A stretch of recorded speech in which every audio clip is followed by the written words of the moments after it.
DPA ने 108 रिक्तियों के लिए भर्ती अधिसूचना जारी किया। राष्ट्रीय शिक्षुता प्रशिक्षण योजना यानी कि एनएटीएस ने अपनी आधिकारिक वेबसाइट पर दीनदयाल बंदरगाह प्राधिकरण यानी कि डीपीए के तहत 108 अप्रेंटिस पदों के लिए अधिसूचना जारी किया है। दीनदयाल पोर्ट अथॉरिटी ने वर्ष 2023-24 के लिए ट्रेड अप्रेंटिस, स्नातक, इंजीनियर, टेक्नीशियन, सामान्य स्ट्रीम और तकनीकी डिप्लोमा के विषयों में अप्रेंटिसशिप प्रशिक्षण के लिए आवेदन आमंत्रित किए हैं। इच्छुक और योग्य उम्मीदवार इन पदों के लिए 20 फरवरी 2023 तक या उससे पहले आवेदन कर सकते हैं। इच्छुक और योग्य उम्मीदवार आवेदन करने के लिए राष्ट्रीय शिक्षुता प्रशिक्षण योजना की आधिकारिक वेबसाइट http://portal.mhrDNATS.gov.in/ पर जाकर आवेदन कर सकते हैं। हालांकि एक बार आपको इस संबंध में विवरण के लिए अधिसूचना की जांच करने की सलाह दी जाती है।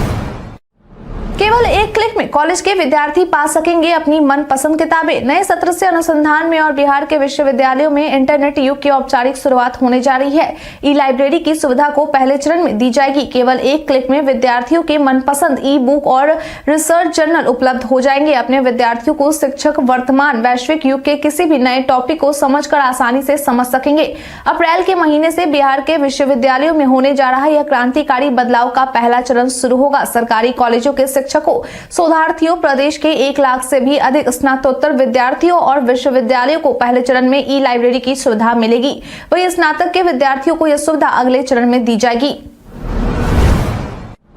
बिहारी पर्यटन में आज हम बात करेंगे चंद्रधारी संग्रहालय के बारे में। चंद्रधारी संग्रहालय दरभंगा जिले का एक प्रमुख पर्यटन स्थल है। यह संग्रहालय दरभंगा जिले में दरभंगा रेलवे स्टेशन के पास में स्थित है। आप यहां पर आसानी से पहुंच सकते हैं। इस संग्रहालय के बाहर एवं अंदर बहुत सारी वस्तुएं देखने के लिए मिलती है जो प्राचीन, धार्मिक और प्राकृतिक है। यहाँ पर आपको संग्रहालय के बाहर एक बहुत बड़ा बगीचा देखने के लिए मिलता है जिसमें पत्थर की बहुत सारी मूर्तियां बनाई गई हैं। यहाँ पर रामायण की बहुत सारी कहानियों को दिखाया गया है और बिहार के प्रमुख लोगों को भी दिखाया गया है। संग्रहालय के अंदर आपको प्रतिमा, कीमती पत्थर, युद्ध में उपयोग किए गए हथियार, सिक्के, कांच से बना हुआ सामान देखने के लिए मिल जाता है। इसके अलावा यहाँ एक लाइब्रेरी भी है जहां पर आपको पुस्तकें पढ़ने के लिए मिलती है। बता दें कि संग्रहालय की स्थापना 1957 में की गई थी। इसमें चंद्रधारी सिंह जी के द्वारा दी गई वस्तुओं का संग्रह है जिस वजह से इसका नाम चंद्रधारी संग्रहालय रखा गया। आप यहाँ पर घूमने के लिए आ सकते हैं और बहुत सारी जानकारी हासिल कर सकते हैं। आधार से पैन को लिंक करवाने का ये है आखिरी तारीख। अगर आप भी उन लोगों में हैं जिनका आधार कार्ड से पैन लिंक नहीं है तो यह खबर आपके लिए है। बता दें कि सरकार के द्वारा पैन को आधार से जोड़ना अनिवार्य कर दिया गया है। अगर आधार से पैन लिंक नहीं होता है तो आपका पैन कार्ड डीएक्टिवेट हो जाएगा। वहीं सरकार के द्वारा इसके लिए तारीख भी निर्धारित कर दी गई है। बता दें कि निर्धारित की गई तारीख के अनुसार आपको 31 मार्च 2023 तक 1000 का शुल्क देकर आपको अपने पैन कार्ड को आधार कार्ड से लिंक करवा लेना है। और अगर आप ऐसा नहीं करते हैं तो आपको बिजनेस और टैक्स से जुड़े कामों में किसी प्रकार का कोई लाभ नहीं मिल पाएगा क्योंकि मार्च के बाद आपका पैन वैध नहीं रहेगा।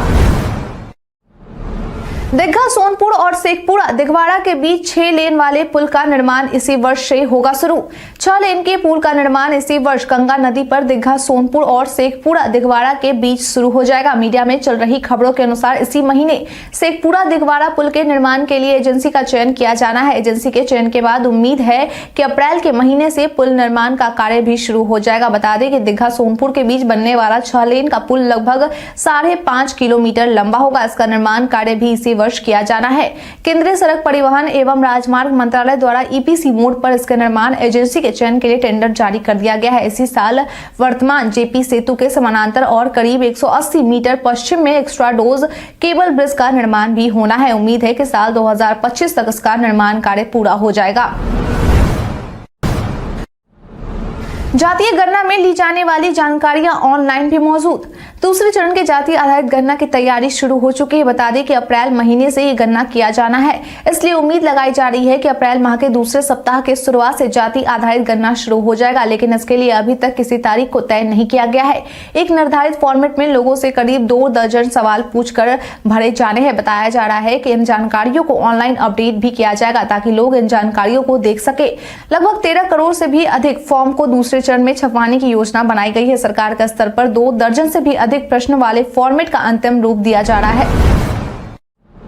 पटना समेत 16 जिलों का लुढ़का पारा। राजधानी समेत प्रदेश में पछुआ हवा का प्रभाव बना होने से तापमान में अंतर देखने को मिल रहा है। सुबह कुहासा के साथ दिन भर ठंड का असर दिखा। दोपहर में धूप निकली लेकिन गर्माहट नहीं रही। इसके कारण दिन भर बदन से गर्म कपड़े नहीं उतरे। मौसम पूर्वानुमान के अनुसार अगले 5 दिनों तक प्रदेश का मौसम शुष्क बने होने के साथ अगले 48 घंटों के दौरान प्रदेश के उत्तरी इलाकों में सुबह के समय कोहरे का प्रभाव बना रहेगा।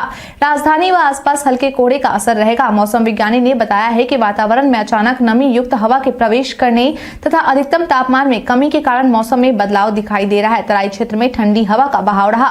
यह स्थिर नहीं रहेगा। 2 दिन के अंदर सब कुछ सामान्य रहेगा। मौसम साफ व शुष्क हो जाएगा। फरवरी महीने में प्रदेश के अधिसंख्य जिलों में सामान्य से कम वर्षा के आसार है। वहीं न्यूनतम व अधिकतम तापमान सामान्य से अधिक रहने के आसार हैं। इस दिन सिंगापुर से बिहार वापस लौट रहे लालू यादव। बिहार की राजनीति में लोकसभा चुनाव से पहले काफी हलचल है। इसी बीच 10 फरवरी को सिंगापुर से आरजेडी के नेता लालू यादव वापस दिल्ली लौट रहे हैं। दरअसल इस बात की जानकारी आरजेडी के पूर्व सांसद मोहम्मद अली अशरफ फातमी द्वारा ट्वीट कर दी गई है। बता दें कि लालू यादव अपने स्वास्थ्य संबंधित इलाज के लिए सिंगापुर गए थे। ऐसा माना जा रहा है कि उनके वापस यहाँ आने से राजनीतिक गलियारों में कुछ बदलाव हो सकता है। बताते चले कि पत्नी राबड़ी देवी और बेटी मीशा भारती के साथ लालू यादव 10 फरवरी को दिल्ली आएंगे। उसके बाद उनके पटना आने की भी संभावना है। कटिहार में सीएम नीतीश की समाधान यात्रा में बवाल। बीते दिन मुख्यमंत्री नीतीश कुमार अपनी समाधान यात्रा के दौरान कटिहार पहुंचे। बता दें कि इसी कड़ी में उनकी समाधान यात्रा में आम लोगों के द्वारा जमकर बवाल किया गया। दरअसल बवाल कर रहे लोगों का कहना है कि वे मुख्यमंत्री से मिलना चाहते थे ताकि कुछ समाधान निकाला जा सके, लेकिन मुख्यमंत्री ने अपनी गाड़ी नहीं रोकी और सीधे निकल गए। युवकों ने कहा कि हम पढ़े लिखे होकर सब्जी बेच रहे हैं। मुख्यमंत्री की आखिर ये कैसी समाधान यात्रा है जहां वो आम लोगों से भी नहीं मिल रहे। बता दें कि हंगामे के दौरान युवकों के द्वारा आगजनी भी की गई, जिस वजह से वहां अफरा तफरी का माहौल पैदा हो गया। हालांकि लोजपा ने जारी की नागालैंड विधानसभा चुनाव के लिए प्रत्याशियों की पहली सूची। नागालैंड विधानसभा चुनाव को लेकर जेडीयू और लोजपा रामविलास के द्वारा प्रत्याशियों की पहली सूची जारी कर दी गई है। बता दें कि जेडीयू के द्वारा जो सूची जारी की गई है उसमें 8 प्रत्याशियों के नाम शामिल है। एमएलसी अफाक अहमद खान की ओर से जारी विज्ञप्ति के अनुसार यह जदयू की पहली सूची है। वहीं चिराग पासवान की पार्टी लोजपा रामविलास के द्वारा जो सूची जारी की गई है उसमें 19 प्रत्याशियों के नाम शामिल है। आपकी जानकारी के लिए बता दें कि नागालैंड चुनाव में चिराग पासवान की पार्टी हेलीकॉप्टर चिन्ह के साथ चुनाव लड़ेगी। मालूम हो कि नागालैंड चुनाव के लिए लोजपा के द्वारा बड़े स्तर पर तैयारी की गई है। 2 दिन पहले ही लोजपा ने जेडीयू के नेताओं को अपनी पार्टी में शामिल कर लिया था, जिससे जेडीयू के लिए एक बड़ा झटका माना जा रहा है। आपकी जानकारी के लिए बता दें कि नागालैंड में चुनाव 27 फरवरी को किया जाएगा। भारत ने एक बार फिर किया 200 से ज्यादा चाइनीज ऐप्स ब्लॉक। बीते दिन गृह मंत्रालय के द्वारा जानकारी देते हुए बताया गया है कि भारत के द्वारा चीन के उन सभी ऐप्स को प्रतिबंध किया जा रहा है जो हानिकारक होते हैं। बता दें कि मिली जानकारी के अनुसार जिन ऐप्स को प्रतिबंध किया जा रहा है उनमें 138 वैसे ऐप्स हैं जो इमरजेंसी और अर्जेंट आधार पर सट्टा लगवाते हैं और 94 ऐसे ऐप्स हैं जो लोन देते हैं। मालूम हो कि इन सभी ऐप्स को बंद करने का प्रोसेस इलेक्ट्रॉनिक्स और इंफॉर्मेशन टेक्नोलॉजी मिनिस्ट्री के द्वारा शुरू कर दिया गया है। रिपोर्ट में दी गई जानकारी के अनुसार ये सभी ऐप्स भारतीय नागरिकों की निजी डेटा तक पहुंच सकते हैं और साथ ही ये सभी ऐप आईटी अधिनियम की धारा 69 का उल्लंघन कर रहे हैं, क्योंकि इसमें कुछ बातें ऐसी हैं जो भारत के संप्रभुता और अखंडता के लिए हानिकारक साबित हो सकती है। यही वजह है कि इन सभी ऐप्स को भारत में प्रतिबंध किया जा रहा है। एनआईए की छापेमारी में 5 संदिग्ध हिरासत में। नेता की हत्या और अयोध्या में बन रहे राम मंदिर को उड़ाने की धमकी को लेकर एनआईए के द्वारा बिहार के मुजफ्फरपुर और पूर्वी चंपारण में कार्रवाई लगातार जारी है। बता दें कि बीते दिन की गई कार्रवाई में एनआईए के द्वारा संदेह के आधार पर 5 संदिग्ध व्यक्ति को हिरासत में लिया गया है। मिली जानकारी के अनुसार ऐसा बताया जा रहा है कि जिन 5 लोगों को हिरासत में लिया गया है वे सभी नेता की हत्या की साजिश रच रहे थे और इससे जुड़े कुछ साक्ष्य भी एनआईए के हाथों लगे हैं। वहीं इस मामले पर शुक्रवार को कार्रवाई करते हुए एनआईए के द्वारा 3 लोगों को हिरासत में लिया गया था।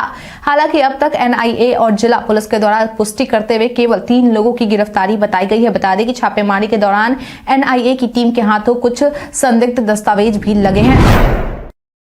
बिहार में मंत्रिमंडल विस्तार पर सियासी हलचल। मंत्रिमंडल विस्तार को लेकर कांग्रेस के प्रदेश अध्यक्ष अखिलेश प्रसाद सिंह के द्वारा शिवहर में बड़ा बयान दिया गया है। उन्होंने कहा कि मंत्रिमंडल के विस्तार को लेकर मुख्यमंत्री नीतीश कुमार ने मधुबनी में अपने समाधान यात्रा के दौरान कहा था कि कांग्रेस के कोटे से मंत्री बनाए जाएंगे। मुख्यमंत्री के पास मंत्रिमंडल का विस्तार करने का विशेषाधिकार है। उन्होंने कहा कि डिप्टी सीएम का मंत्रिमंडल पर अधिकार नहीं है, उस पर केवल सीएम का अधिकार है। वे जिसे चाहेंगे रखेंगे, जिसे नहीं चाहेंगे नहीं रखेंगे। मंत्री मंत्रिमंडल विस्तार को लेकर जो भी फैसला होगा उनका फैसला होगा। उन्होंने कहा कि महागठबंधन में अन्य दलों की अपेक्षा हमारे दल के नेताओं की संख्या कम है, जिस वजह से कांग्रेस को मंत्रिमंडल में कम से कम 4 मंत्री पद और दिया जाना चाहिए। सीएम ने इस बारे में मेरे से बात करने पर सहमति भी जताई है। उपेंद्र कुशवाहा ने लिखी चिट्ठी। जेडीयू के असंतुष्ट नेता उपेंद्र कुशवाहा के द्वारा लगातार मुख्यमंत्री नीतीश कुमार और राष्ट्रीय अध्यक्ष लल्लन सिंह के ऊपर आरोप लगाया जा रहा था, लेकिन अब उन्होंने जेडीयू के आम कार्यकर्ताओं के नाम पर एक बगावती चिट्ठी लिख दी है। बता दें कि उन्होंने इस चिट्ठी में लिखा है कि जेडीयू पार्टी कमजोर होते जा रही है। उन्होंने कहा कि अब पार्टी को मजबूत बनाने के लिए हम लोगों को लगना होगा। मैंने इस बारे में लगातार मुख्यमंत्री को अवगत भी कराया है, लेकिन मेरी बातों को नहीं सुना जा रहा है। उन्होंने कहा कि मैं पिछले 1.5 महीने से पार्टी को बचाने के लिए हर संभव कोशिश कर रहा हूं और आज भी कोशिश करूंगा, लेकिन इन सब के बावजूद भी मेरी बातों को मुख्यमंत्री अनदेखा कर दे रहे हैं। अब हम सभी को मिलकर इस पर विचार विमर्श करना होगा। इसलिए आप सभी से आग्रह है कि आप सभी 19 और 20 फरवरी को सुबह 11 बजे सिन्हा लाइब्रेरी के पास पहुंचे, जहां हम सभी पार्टी के बचाने को लेकर चर्चा करेंगे।